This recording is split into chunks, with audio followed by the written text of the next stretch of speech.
Hello TL Travelers, and welcome back to the TL Travel YouTube channel. So for those of you who don't know, I actually own my own travel company, TL Travel. I'm a travel consultant, and with two big trips coming up, we have a group trip to Thailand and a group trip to Bali. I have been getting all of my typical emails with travelers having different questions about the trip and what they can see and what they can do. And one sort of trend that I see in my emails from all of my travelers, no matter whether they experienced travelers or they are travelers traveling for the first time, is that so many of them start their emails with, "This might be a dumb question," or "I know this might be stupid, but..." And I think that it's sort of important to acknowledge that there really are no stupid questions when it comes to travel, and that everybody starts somewhere. Having a passion for travel, or having travel as a hobby, or in my case as your job, starts the same way that any other passion or hobby or job starts, where you decide that you're interested in doing something or going somewhere and seeing something, you learn more about it, you learn how to do it, you get better and better at it until you're a pro. So in the spirit of showing that we all start somewhere, I wanted to share with you guys some just absolutely ridiculous things that I thought about the world when I was a kid. So if you're interested in learning a little bit about how my brain worked and having a little giggle, hit that like button, hit that subscribe button, stick around, and let's just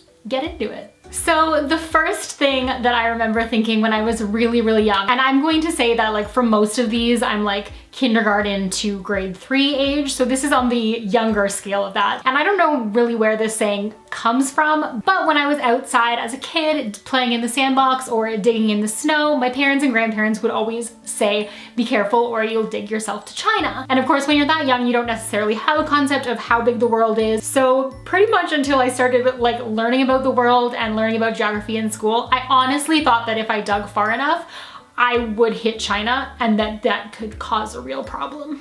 This second one actually makes me laugh even more now because I live in Alberta in Canada. I grew up in Ontario, so the two are a fair distance apart, and I had never been to Alberta. I didn't really know that much about geography. I just knew that Alberta was in Canada and that it was colder than where I was from. So this one actually, I lied earlier because this one actually was when I was a little bit older. I was probably in grade 6 or 7, I think, and I was really big into drama and modeling and all those kinds of things, and I went to this big convention in Los Angeles, and there were a ton of Americans there. So while I was there, because I was one of the fewer Canadians, I made friends with so many kids from the US that had so many questions for me. I remember a group of girls from Kentucky specifically asking me if they could see like loonies and toonies, so like $1 and $2 coins that we have here in Canada, and they were just like all about it. But there was one girl, and she was from Texas, I believe. I can't remember where in Texas. And she was actually a little bit older than me, and she was talking about how she knew all of these things about Canada and how she had visited Canada with her family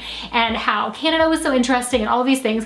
But she told me that in Alberta, everyone lives in igloos. And while I was pretty sure that that was not correct, I also questioned myself a little bit because she said that she'd been there, and even though I was from Canada and learned about Canada, I had never been there. And really only having the knowledge that like it was more cold kind of made me think that maybe they did. So there was a period of time in my life, yes, where I thought that in Alberta everyone lived in igloos.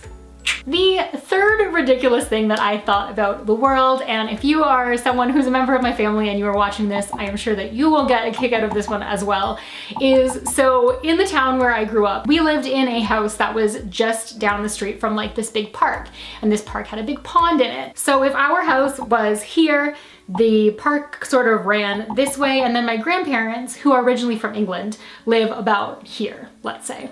Make sense? Yeah.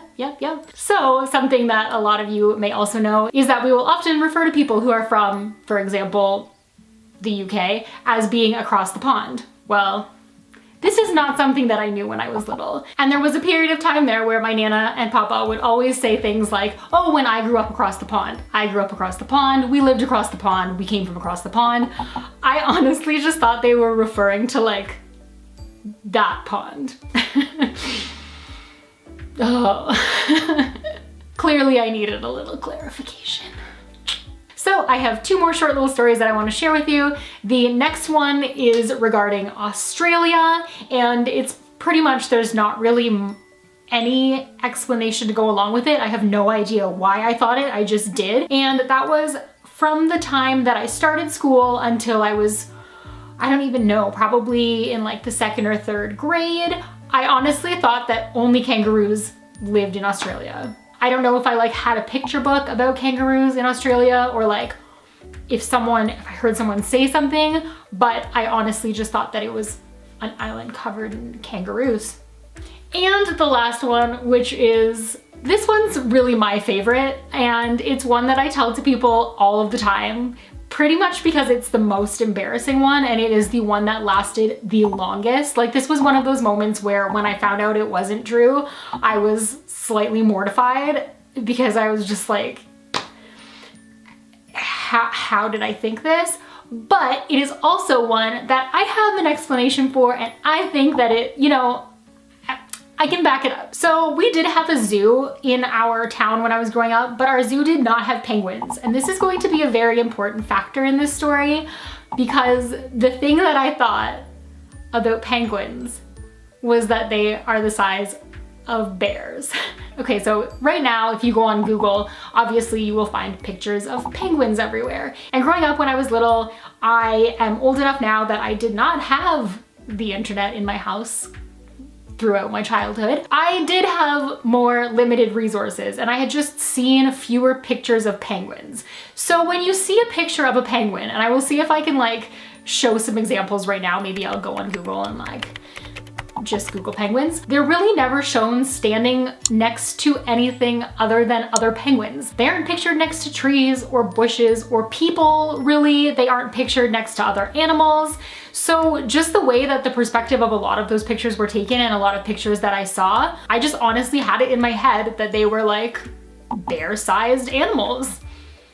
So that is gonna be it for me for today and this video. I really hope that you enjoyed it. If you did, be sure to hit that like button and that subscribe button if you haven't already, because we post new travel-related content every Thursday and Sunday. I'm really glad that I could share these little semi-embarrassing tidbits about the things that I thought about the world when I was a kid. If there is something that you thought when you were growing up that you would love to share in the comments, I would love to hear it, because we always have these conversations on TL travel trips with our groups. It always seems to come up, like the ridiculous things that we thought when we were little, and they're just some of my favorite things. So I would love for you to share them in the comments, and until next time, stay great, travel safe, and I'll see you in my next video. Bye.